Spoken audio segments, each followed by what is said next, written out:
The Meridian trading post hummed with the usual cacophony of 1,000 worlds converging. Florence wiped down the counter of her small repair shop, watching the crowd flow past like a river of scales, chitin, and the occasional patch of mammalian fur. In the 3 years since humanity had joined the Galactic Commerce Union, she'd learned to read the body language of dozens of species. Right now she was reading desperation. The Kethrin mother, her name was Saliva, Florence had learned, stood before the display window of Luxor's Imports 3 shops down. Her forearms were wrapped protectively around a small child, whose bioluminescent patches flickered dim and gray. Not the healthy cyan that Kethrin Young normally displayed. Florence had seen them there every day this week. You gonna do something or just stare? Jassy emerged from the back room, grease smeared across his forehead. Her business partner had a terrible habit of stating the obvious. It's not our business, Florence muttered. But even she didn't believe her own words. Right. That's why you've been watching them like a hawk watches a field mouse. Florence shot him a glare, but Jassy just grinned and went back to cataloging salvaged parts. He wasn't wrong. She'd noticed the Kethrin pair on day 1, the mother's worn clothing, the way she'd carefully counted her credits, the child's face pressed against the glass, tentacles reaching toward the Starlight doll that rotated on its pedestal. Starlight dolls were the must-have toy across 3 sectors. They were interactive, educational, and prohibitively expensive, especially the licensed ones that connected to the Galactic Educational Network. Florence had looked up the price. 12,000 credits. That was more than most families on the station made in 2 months. The kid's birthday is tomorrow, Jassy said casually, not looking up from his datapad. Overheard them talking to another Kethrin family at the food court. Florence's jaw tightened. How do you know that? Because unlike you, I actually talked to our neighbors. He paused. Also, the kid won't shut up about it. Apparently she's been asking for one for 2 years. That evening, after closing the shop, Florence did something she rarely did. She accessed the deep archives of the human colonial databanks. If there was one thing humans had brought to the galaxy that confused and occasionally terrified other species, it was their stubborn refusal to accept impossible. The next morning, Florence arrived at the shop 2 hours early. Jassy was already there, which surprised her until she saw what he'd laid out on the workbench. Started pulling components last night, he said simply. Figured you'd come around. Spread before them were parts that shouldn't work together. A Vendari memory crystal, 3 human-made microprocessors, a Kethrin bioresponsive gel matrix that they'd salvaged from a crashed mining drone, and about 40 other components that represented a dozen different technological traditions. This is insane, Florence said. Yeah, so let's get started.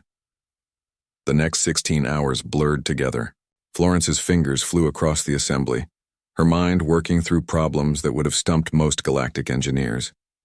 The Union species had advanced technology, certainly, but they'd developed it slowly, carefully, following established principles.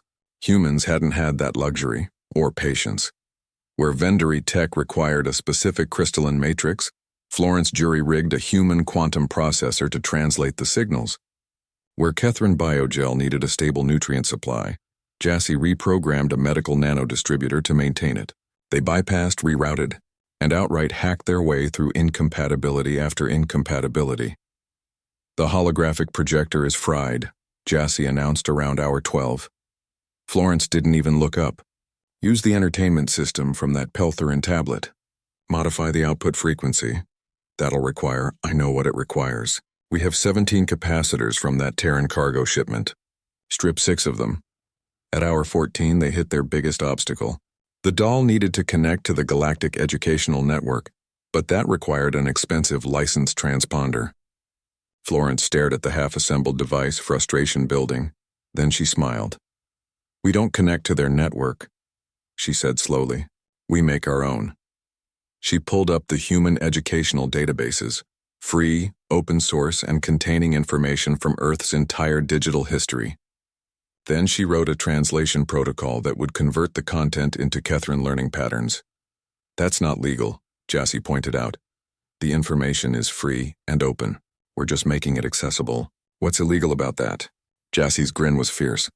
Absolutely nothing. At 6:47 station time, Florence placed the final component.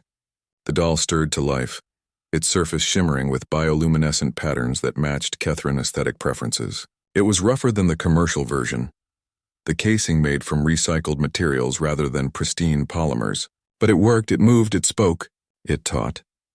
Florence carefully placed it in a box lined with soft fabric, then walked 3 shops down. The Meridian trading post was just beginning to stir with early morning activity. She found Saliva in the small corridor that served as crew quarters for station workers. The Catherine mother opened the door, her eye stalks drooping with exhaustion. "This is for your daughter," Florence said, holding out the box. "Happy birthday." Saliva's mandibles clicked in confusion. I cannot afford. It's a gift. Humans have a tradition. Birthdays should be special. But I have nothing to. Then pay it forward someday." Florence pressed the box into Saliva's lower arms. "When you can, help someone else who needs it." She turned to leave, but Saliva's voice stopped her. "Why? We are strangers. Different species." Florence looked back, thinking of a dozen answers. Because she'd once been a kid who couldn't afford what everyone else had. Because she'd been helped by strangers when she needed it most. Because this is what humans did. They built bridges where walls existed. They solved problems everyone else called impossible. But what she said was simpler. Because your kid deserves to have a happy birthday. As Florence walked back to her shop, she heard the squeal of delight from inside Saliva's quarters, followed by the mother's chittering sobs of joy. Jassy was waiting at the shop entrance, 2 cups of terrible station coffee in hand. "We didn't make a credit on that," he observed. "Nope. Lost money on parts, actually." "Yep. Worth it?" Florence took the coffee, watching as other shopkeepers began opening their stalls, as the station slowly woke to another day of 1,000 species trying to coexist. "Yeah," she said. "Definitely worth it." Later that day, Saliva would discover something else about the doll that Florence hadn't mentioned. Embedded in its programming was a growing library of stories, games, and lessons that updated themselves, pulling from the vast repository of human knowledge. It would never stop teaching, never stop growing.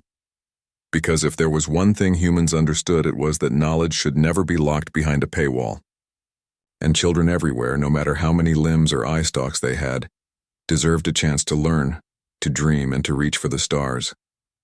Even if they started by reaching for a doll in a shop window.